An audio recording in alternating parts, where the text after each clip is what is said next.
Doctors of Abbey Research. I'm Dr. Erin. I'm Dr. Kristen. And you are very welcome to our corner of the internet, where we are in our final video for this section of the Colonizer's World Tour. The month of June 2022, if you're watching this live or sometime in the future, we are focusing on global queer voices, as we often do in the month of June, since it is Pride Month.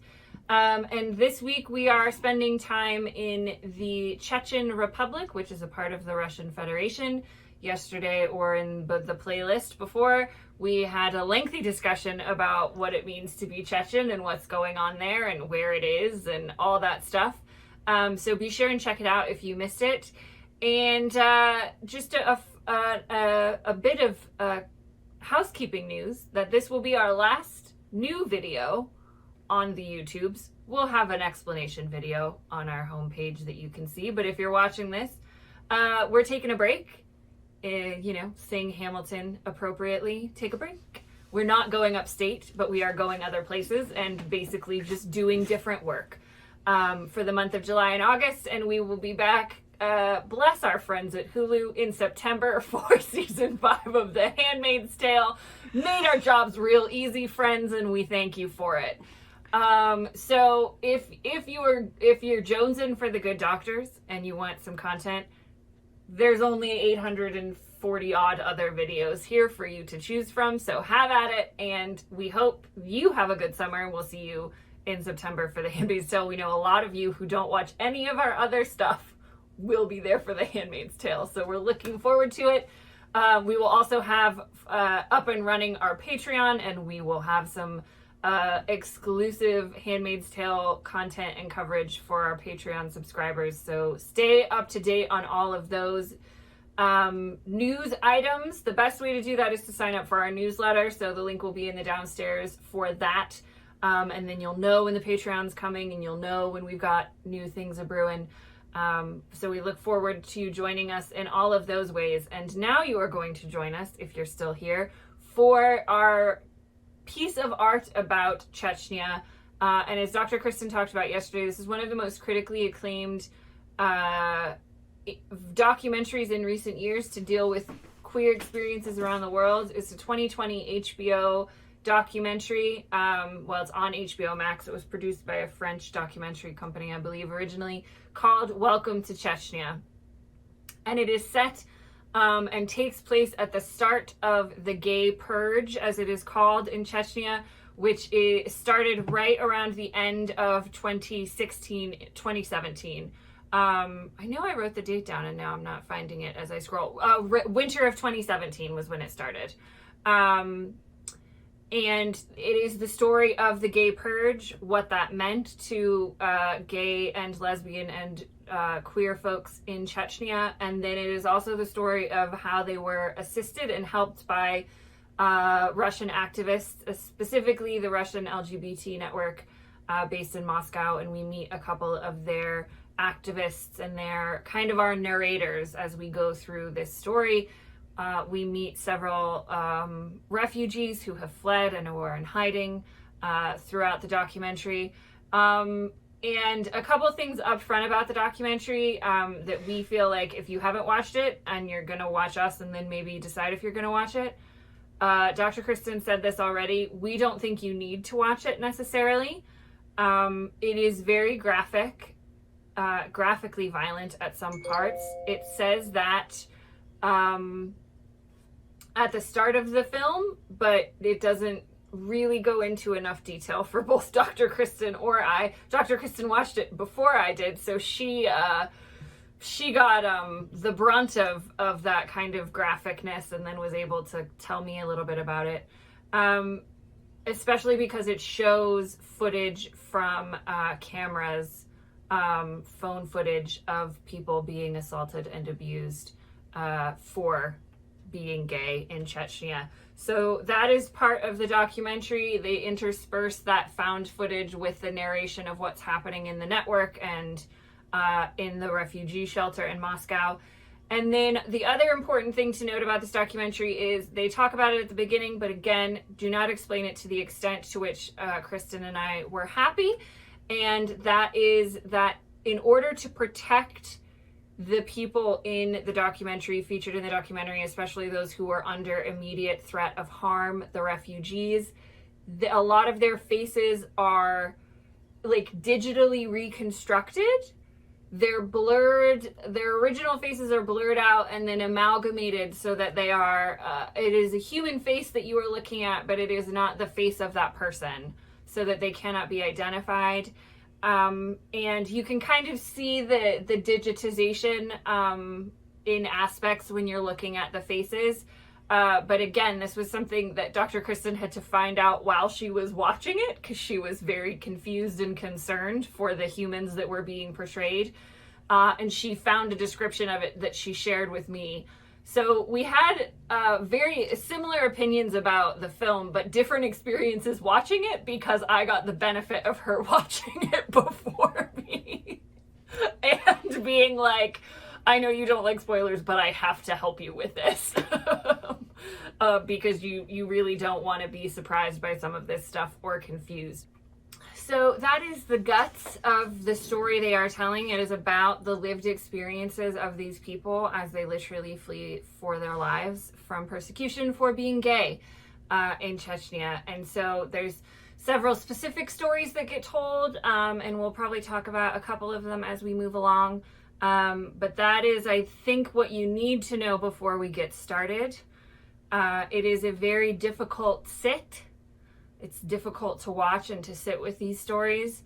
I am glad that I watched it. I will never watch it again. I'm not sure that I needed to watch it.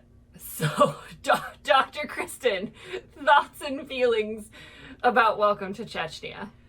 Yeah, I want to talk about it as a piece of art entirely. So as a piece of art, I don't find it good.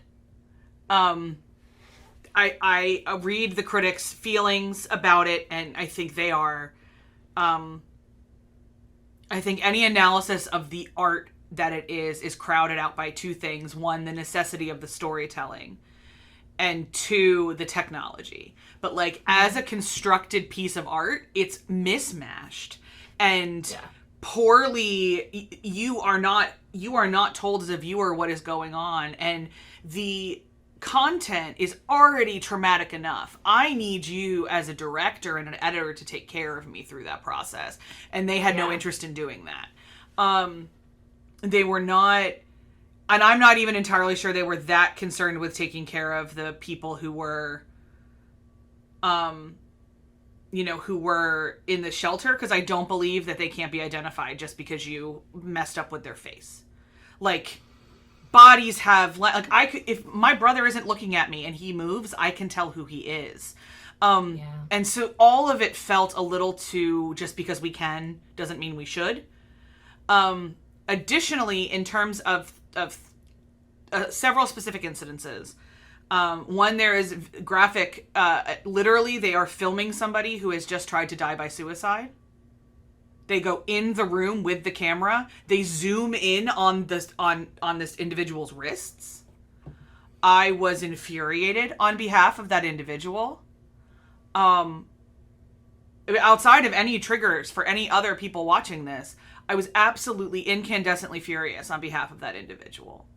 That was not a part of their life. I do not believe in any way, shape, or form they give informed consent for that clip. Right. And if they did, and they had explicit consent, I wanted a chyron. Or someone telling me why we were shown that. There is an intimate scene, emotionally intimate scene in a bathtub between two boyfriends that I don't believe we had the right to be a part of.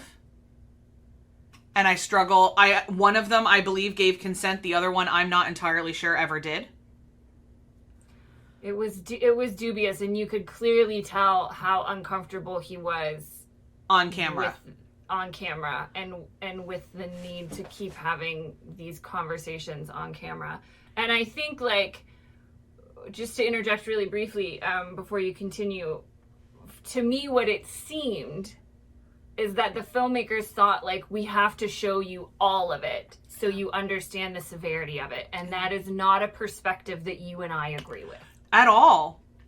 No. There's a different way to tell that story. Even to talk about that people are so frightened for their lives and so scared that they would be so upset as to attempt to die by suicide. You can tell me that. You don't have to show me that. No, and so the found footage that Aaron alludes to, this is a debate that's going on Twitter of like, do you retweet George Floyd's murder? Right. And at the time in 2017, 18, 19, when this was being filmed and edited, the prevailing wisdom was that you did. And it really wasn't until the prevailing kind of wisdom about media ethics kind of shifted in with George Floyd's death, that we no longer need to show the videos. So we're sitting here with a 2022 lens where like, I don't need to see a gay man be nearly scalped in the streets. Because I know that it happens and you've told me that. Or gang raped. Like, there are ways to explain to me how grievous this situation is without possibly shaming the person it happened to, reshaming them, or traumatizing the viewer to a point where they are paralyzed into inaction. Because what we have discovered as social scientists in the last couple of years is that the more someone sees videos of stuff like this, an average person, I'm using air quotes for anyone who's not looking at the screen, an average person sees this and completely tunes out. Because it is so horrific and so ridiculous, it paralyzes them. I cannot tell you what the purpose of this documentary was, except to tell us it was happening. And then if it was to tell us it was happening, there were, I think, more ethical ways to do it, more storyline cohesive ways to do it, and more artful ways to do it. And so the reason I'm glad I watched it is that I can make these comments. Mm. And I can tell people not to watch it. Because I am, the more we sit here and talk about it, the more convinced I am that it is an unethical piece of art. Yeah, and I mean, I think for us, this is a conversation we've had several times on the Colonizers World Tour when we watch pieces of art that are done from a journalistic perspective. Yeah. Where there is not the same training on ethics and consent and what is necessary to tell the story. And there's a lot, I can't speak for journalists or journalism, but I know that there's kind of a cultural ethos that like, we have the power to show it, so we should, because it's what's happening and it's real and it's the facts, and so we should do it. But the benefit of being trained academically in ideas of ethics and consent and recording other people's experiences is you can get creative about how you do that. Yeah. And you can ask critical questions about what is necessary information to tell the story that you want to tell. And, I agree with you. At the time in 2017, we might have had a different perspective on the necessity of seeing these things. It's 2022 now, and a lot of us are pushing back against the footage that we all have accessible on our little cameras that we carry everywhere. But I think for me, it's that it's not just that, I would assume they got consent from the people that they videoed. I don't think it would have gotten as much international attention if it was found out that they obtained that footage of the people, certainly in the network and the shelter, illegally or without consent. But I mean, that's like, did we need it though? And did they understand the impact of what would happen to them Did the filmmakers agree that they weren't going to show any of the footage until all of those people in the shelter had secured visas or refugee status in places where they were safe from persecution, including, and if their family members needed protection? There was a lot of pieces that were missing for both of us.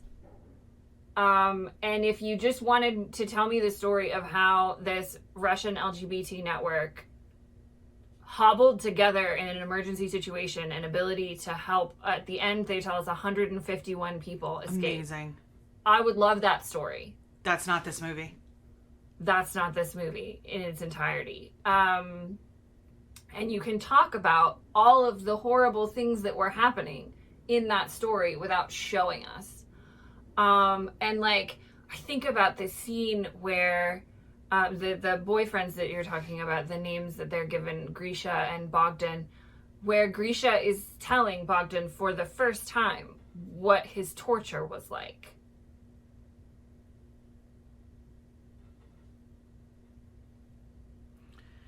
Did we need that to happen? Did Bogdan need that to happen on film?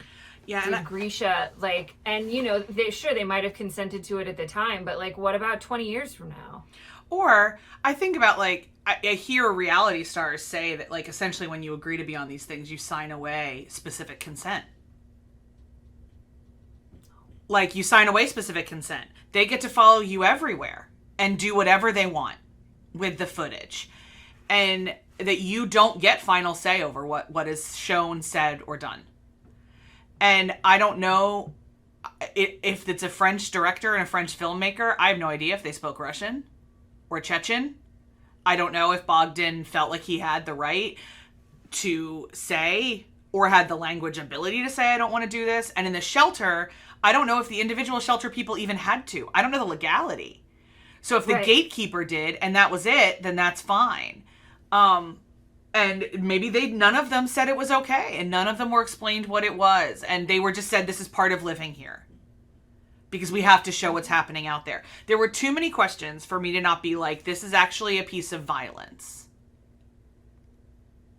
upon the participants within the within the piece of art. And I know we're bringing our super scientific perspective, and I respect that journalism doesn't have that. You and I are both people that believe journalism should have much more ethics about consent than they do. Especially because who knows if this guy is even a journalist or if he's just a documentarian, and what the hell does that even mean?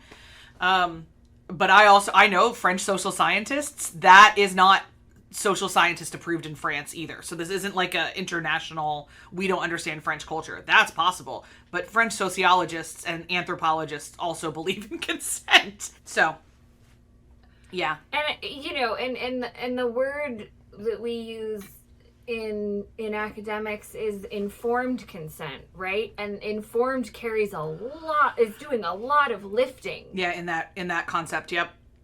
In that concept, in this documentary, and in the footage that they have. And you bring up, you know, a host of great questions about the process of making the film that we don't have answers to. So if you're out there and you know these answers, or you made this film, please help us. Please help us understand. So it's hard. It's hard to take the parts of the story that were affecting and that were emotional and that were important to be told in hand with all of these problems that we've identified.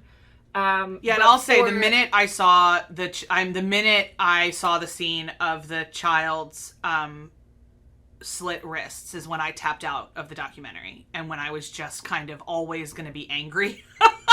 And so at that point, it shifted my perspective. I shifted my ability to engage with this. And that happens only about 25 minutes in. So I should confess that as well, that because I wasn't prepared for it, and because I didn't know any of these questions I needed, that the rest of the documentary was emotionally difficult for me to engage with and not be deeply skeptical. Yeah, and that is where we differ a bit, both in how we process these things. Mm-hmm. Generally speaking, Dr. Kristen processes a lot more through anger and frustration emotionally than I do, generally speaking. And then specifically speaking, because I had the reference that she gave me, I felt more able to maintain an emotional connection to what was happening, but still recognizing my profound discomfort at the way not what was happening. I mean, I was uncomfortable about it because it was horrible, but I was mostly discomforted by how it was happening and what was being recorded, and what were these conversations looking like. And I'm trying to understand kind of the level of desperation that comes from the film, in the belief in the necessity that they had to tell the story, because literally lives are at stake. Yeah. So that is where I am trying to get to empathetically. I disagree with how they told the story and how they chose to do it, but I very much got the impression that they believed it was we have to tell this story because people are dying, and we have to do it so that people understand the extreme nature of this violence. And the latter part of the documentary is about Grecia deciding to appeal to the investigative committee of the Russian Federation to get a court case against the Chechen government representatives of what happened to him. And eventually he agrees to do so. He agrees to have a public press conference. His name is revealed, and they do the crazy tech thing of like revealing his face. And so we learn that his name is Maxim Lapunov. And he's an interesting situation in this, because he is not a Chechen national. He's not from Chechnya. He is not ethnically Chechen. He was working in Chechnya at the time of the purge, and was arrested and detained and tortured, and eventually released. And so it's a not a good PR situation at all for the Russians or the Chechens that a Russian national was a part of this purge, because apparently they're content as long as it's only Chechens. It's only Chechens being dealt with. But this was a step too far. And so they were hoping it would gain enough international attention and a threat to then gain some action. So I think they really wanted to use this documentary as a way to kind of launch that. There's an article in the downstairs of our Google Doc from this week that talks about what Maxim is doing now, and that he's now appealing to the European Court of Human Rights for these violations, and continue to talk about what happened and what is ongoing in Chechnya, and how hard it is to continue to keep the pressure on and the attention on for a situation like this. And we hear from David, who's one of the main activists for the network, say towards the end, of the documentary filming process, it's a year later, so it's 2018, and it's getting harder for them to get money and harder for them to get visas because the world is moving on. Yeah. And so that's where I tried to situate myself in understanding the perspective of the documentarians. But as we say all the time, understanding is not condoning. I can try and understand why they felt the need to tell the story this way and disagree with how they told it, and not encourage folks to watch it. I think there's lots of ways you can learn about what's going on in Chechnya, what went on and what continues to go on in Chechnya that is not this film. For me, it again goes back to the conversation we had yesterday about applying our cultural lens to different places, and the problems of doing that, and that in Chechen culture and society, this honor-based system is a part of how they see themselves and their Chechenness. And, they talk about specifically about men and gay men, but also they tell the story of several gay young women. And, the activists were explaining that in Chechnya, if you help a daughter escape, you are literally taking the property of the family. That blew my mind. Yeah. And it is a question of honor. And the person who took the property has to be punished. So in this instance, one of the Russian LGBT network people had to flee and seek refugee status in Canada because her name became known in the involvement with one of the young women that they were trying to help escape. And so, yeah, that one, there were some revelations in this in terms of understanding a very, very different cultural and societal framework that was very challenging as a viewer. And at the end, we leave these activists and these people mostly discouraged but continuing on. And the thing that'll stick with me, I think, forever is when David said, anyway, he's like, anyway, if they don't kill you, you're a winner. And that is, I think, a way for us to close out our coverage for global queer voices. We tried to celebrate as much as possible this month, but also being realistic about the ongoing challenges that queer folks face around the world. And that for so many of them, if they are not killed, they are a winner. But there's a lot of horrible things that can happen in between life and death that are happening to our queer brothers and sisters and non-binary folks all around the world. That neither of us needed this documentary to be reminded of. But we're certainly glad we spent time in Chechnya. I think we can both agree on that. And if anybody out there knows of a movie made about Chechnya that's not about the gay purge, we would love to consume another piece of Chechen art. Hit us up in the downstairs. That concludes this chapter of book 2 of the Colonizers World Tour. Next up will be chapter 3, in which we will be talking entirely about Haiti. And that's going to be hitting you in September. We'll be concentrating on Haiti, and then we'll be concentrating on global indigenous voices in some ways and doing one of our theme months before we take another research break and kick off 2023. So you've got 2 more months of Colonizers World Tour coming at you this year for this book. So while we're away for 2 months researching and digging into Haiti and other opportunities, we invite you to dig back into the playlist and any of the other countries that you've possibly missed. We have been talking about lots of places around the world, and there's a couple that are prescient in the news as we film right now. So you want to go back and maybe watch our stuff on Taiwan, brush up on Brazil or the Philippines, because those are all becoming geopolitical things at this moment in the summer of 22. But until we see you again, our hope for you is that you are known, seen, safe, and understood wherever you are and whatever that means for you. And we hope that we can be entertaining and safe for you as well. And please get, either burrow into winter if it's winter for you, or get a nice tan if it's summer. And we'll see you in September. Bye. Take care, everybody.